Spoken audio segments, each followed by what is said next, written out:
Late Night Health continues. At this time, we've been featuring Robert Clancy, the author of Hitchhiker's Guide to the Soul. And he's been doing a minute commentary. And we decided to move Robert to a longer segment today. So we'll be talking during the last part of our show today with Robert here on Late Night Health. We're going to be talking about a serious subject, and that's suicide. Because now that the holidays are over, the family drama is over. People can't get back into their lives, and some of them take their lives. So we'll be talking to Robert about that from a spiritual aspect as well as a health aspect coming up in hour 2 here at Late Night Health. We go to our good friend, the rev-temple-hays, author of When Did You Die? Temple, it is so good to talk to you again. Thank you, Mark. And it's always a pleasure to be on your show. And you have the most dynamic energy, and you're exemplifying exactly what I talk about all the time: thriving regardless of what externally is going on. And I just really appreciate you. Well, thank you. I appreciate that, and I appreciate you. How do you do that, though? You've got, the last 6 weeks. 8 weeks. You got Thanksgiving, you've got Christmas, you've got New Year's, you've got to see Aunt Betsy, you've got to be with Uncle Bert, and you don't even like these people because they ask stupid questions. They really bug the heck out of you. How do you just brush that off? Well, it is. It becomes so tense, I think, in the last several weeks, the last couple of months of the year, and part of it for me is I've met many authors that I didn't feel like they wrote the book. They were just so different than their book, or I've met a number of people that write country music songs, but it's like what they're saying and what they're singing and how they're living are very different. And I think that's a call for all of us in leadership roles, right? Is to model whatever it is that we say we're representing. You know what I mean? I mean, there are certain things in life right now I'm not able to model because they're not occurring in my life. But there's many areas that if I'm going to take a stand, I need to model it. Mm-hmm. So even though the world around me is getting into all that, and other colleagues are talking about how busy they are and in demand and, blah, blah. To me, more importantly than anything, is modeling more of a balance, more of a grounded, more of an energy that people are actually interested in, taking on for their own well-being, right? I can think of actors who, in the 50s, exemplified their role. I could think of 2. They were cowboys. 3. Roy Rogers, William Boyd as Hopalong Cassidy. Oh, yeah. And who was the third one? William Boyd, Hopalong, the Lone Ranger, Clayton Moore. So, yeah. Right, and Roy Rogers. So we had those 3 guys.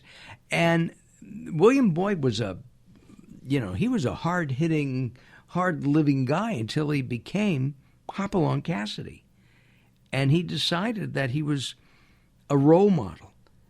Today, our actors do all kinds of crazy things, from drugs to I don't even know what.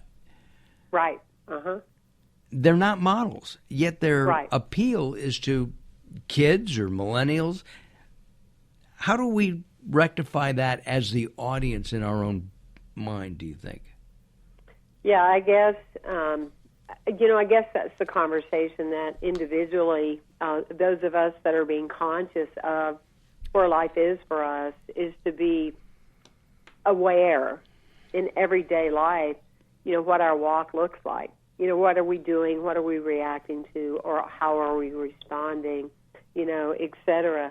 I thought it was interesting when you were talking about suicide, because I find that to be such a powerful kind of conversation, because sometimes a word, has such strength and, has so much power. For example, dying, often when someone uses the word dying, we're thinking about, at the end of one's life, somebody dies. But the whole conversation, especially me, that I'm talking about is all the dying that goes on while we're still living. Right.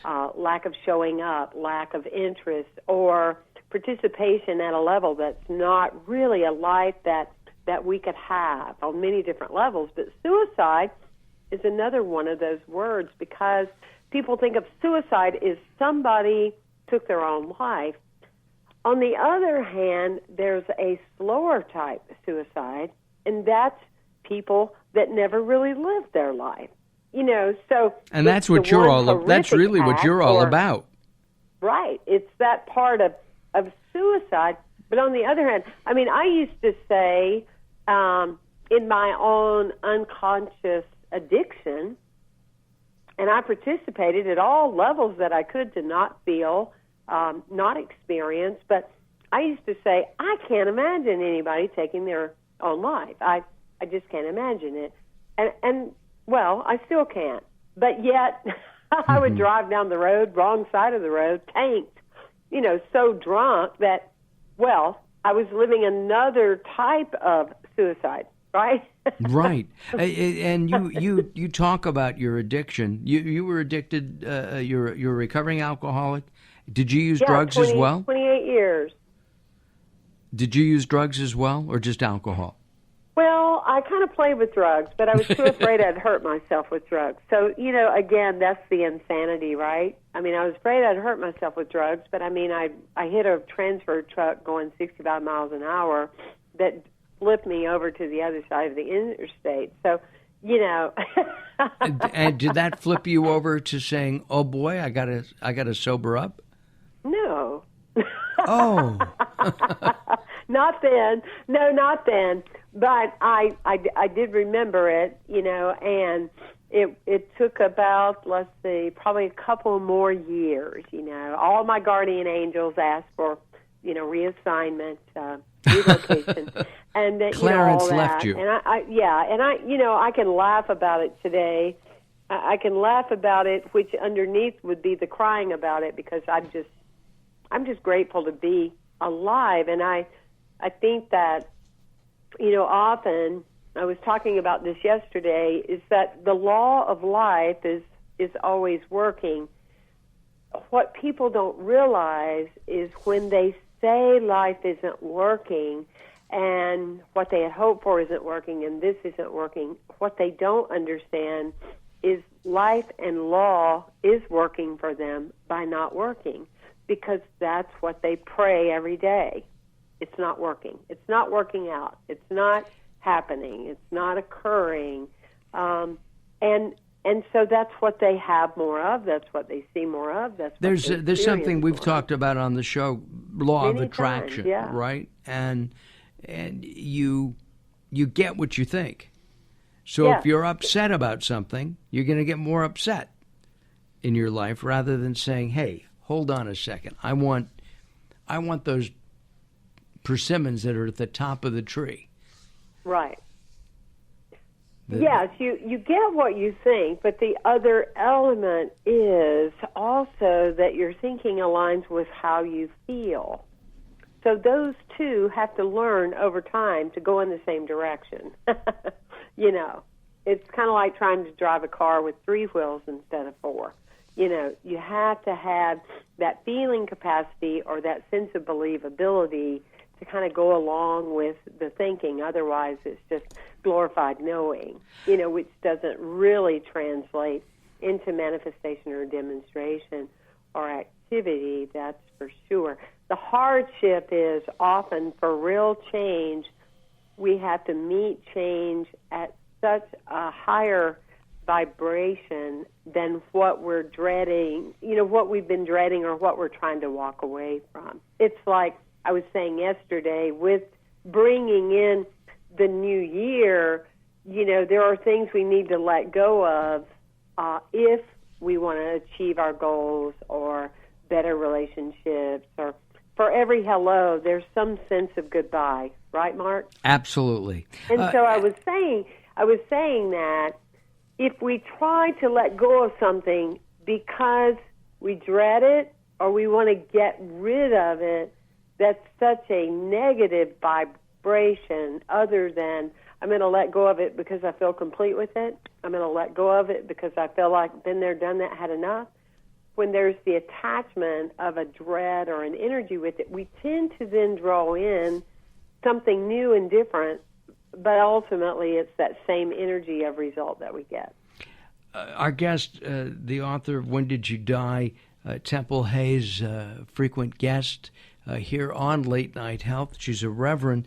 Your own life growing up in a religious, deeply religious family in the South, we can hear that South still there in that beautiful voice of yours. Right. And Mike, that had to have been hard. Is that and not only you felt different spiritually and sexually, you didn't accept what you were being taught. That would drive many people to suicide. Yeah, well, religion can kill you and spirituality can reveal you.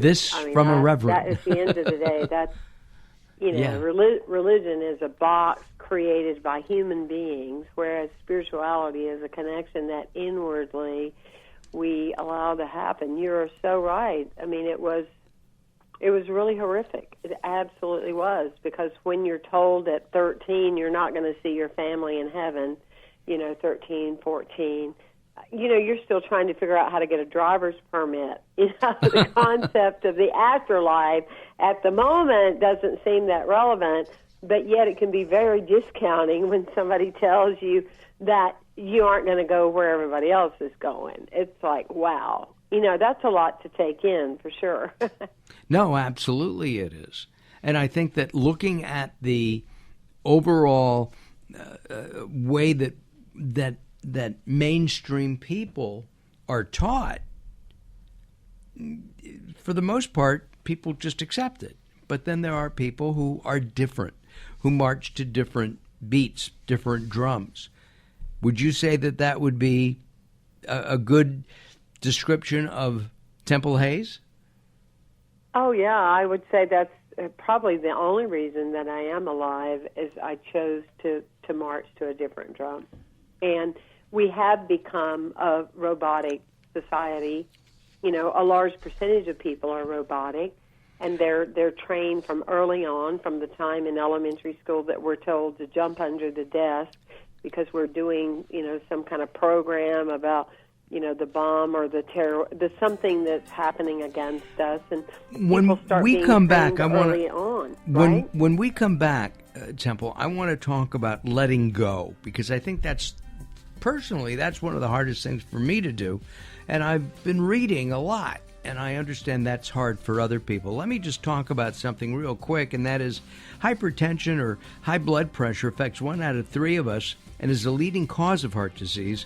Our friend Katie from Katie's Whole Plant Foods has a product that I've been using, and I think it's really good. It's whole plant magnesium, vitamin C, and vitamin D to help support a healthy vascular system.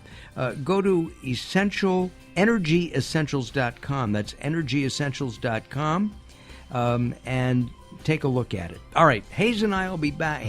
Temple and I will be back. Don't move. Don't go anywhere. More coming up. Are you paying too much for auto insurance or looking for coverage?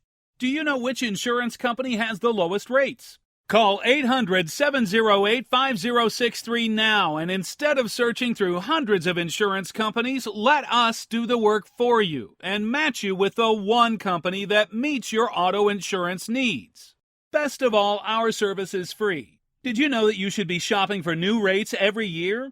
Because as your driving record improves, you will continue to qualify for more discounts. We Speak Insurance is your one source for matching you with the best auto insurance. And you can still take advantage of all available discounts, saving you hundreds over your current plan. Even if you don't have the best driving record, We Speak Insurance, so you'll get the coverage you need by calling now.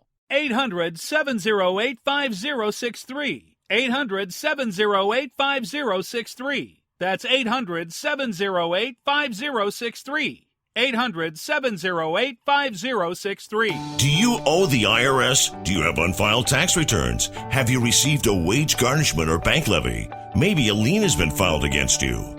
The Tax Firm of America can help you with all your IRS tax problems. Our staff negotiates settlements, reduces penalties, and even removes garnishments and bank levies, often within 48 hours. Don't wait another second. Take action now. Call 1-800-453-0755. If you or your business owe $10,000 or more to the state or IRS, and you are one of the first 100 callers, we will prepare your tax returns for free. Call 1-800-453-0755. 1-800-453-0755. This offer is limited to the first 100 callers. Call 1-800-453-0755. 1-800-453-0755. 1-800-453-0755. Call the Tax Firm of America now.